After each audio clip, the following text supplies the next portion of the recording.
আসসালামু আলাইকুম। আমার গাড়ির হচ্ছে চতুর্থ সার্ভিসটা দেওয়া হবে, চতুর্থ সার্ভিস।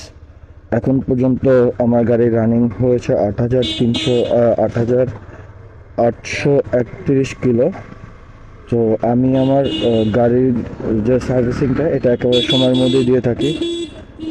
গাড়িটা হচ্ছে সার্ভিসটা দেওয়ার কথা 9,000-এর মধ্যে, যেহেতু এখন 838 হয়ে গেছে।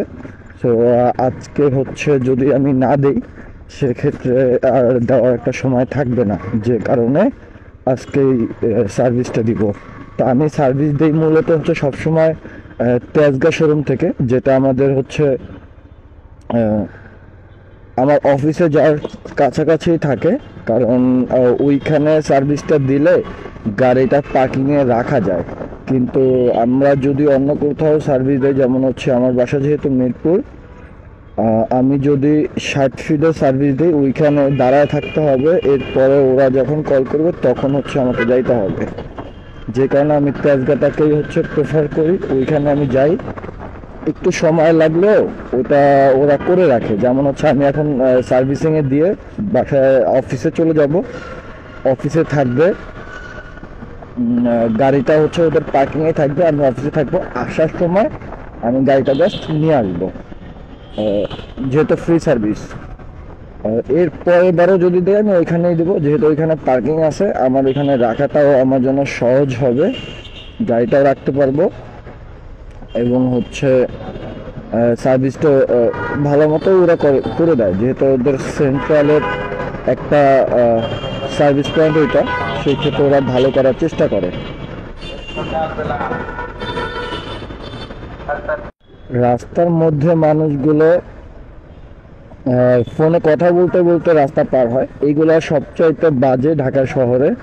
আর এটা অ্যাভেলেবেলও হয়ে থাকে, আমরা প্রত্যেকটা মানুষই করি, ইভেন এটা আমিও করি। তো আমি নিজেকে সংশোধন করার চেষ্টা করতেছি এবং হচ্ছে করছি।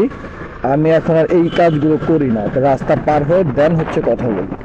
এখন দেখেন, রাস্তা যখন পার হচ্ছি, আমি যদি ফোনে কথা বলি সেক্ষেত্রে রাস্তায় অ্যাক্সিডেন্টের সম্ভাবনা আমি 99% দেখি।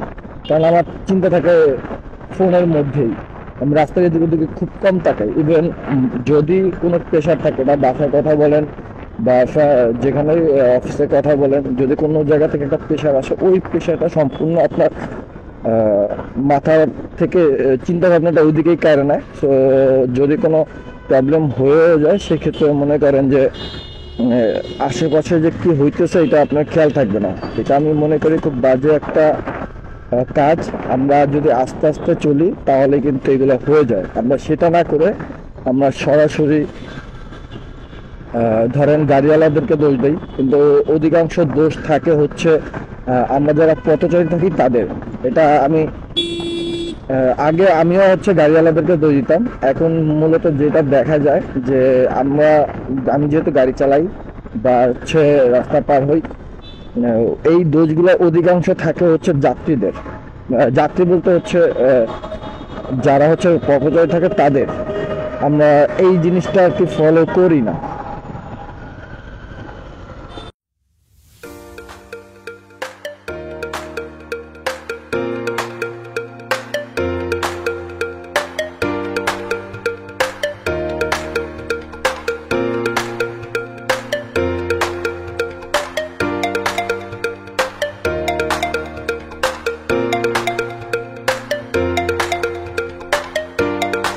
সকালে বিজয় সরণিতে তীব্র যানজটের সৃষ্টি হয়, সেটা সকলেই সবসময় দেখে আসছে। এটা এখনও চলমানই আছে। এখানে যাই করি না কেন এই জ্যামটা থাকবে। আসলে এটা জ্যাম না, এটা সিগন্যাল বললেই চলে।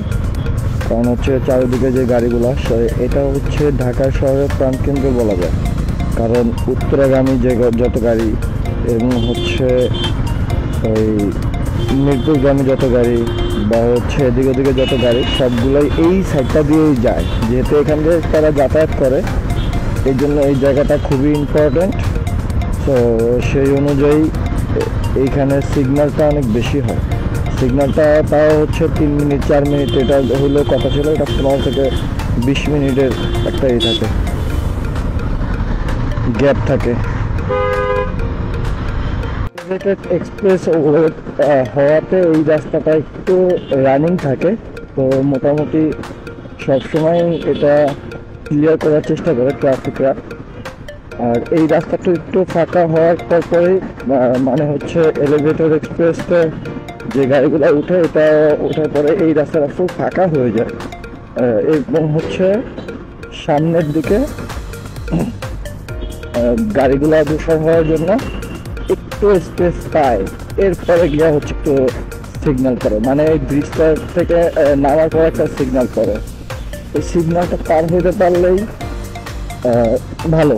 এটা হচ্ছে যখন মগবাজারের দিকে যাবে হাতে ডাইনে, যদি কেউ মহাখালীর দিকে যায় সেক্ষেত্রে হচ্ছে বায়ের দিকে একটু গাড়িগুলো ফাঁকা থাকে, কিন্তু মগবাজারের দিকেই গাড়িগুলো বেশি যায় আর কি। এই রোডটা দিয়ে দেখতেই পাচ্ছেন কতগুলো হচ্ছে মোটরসাইকেল।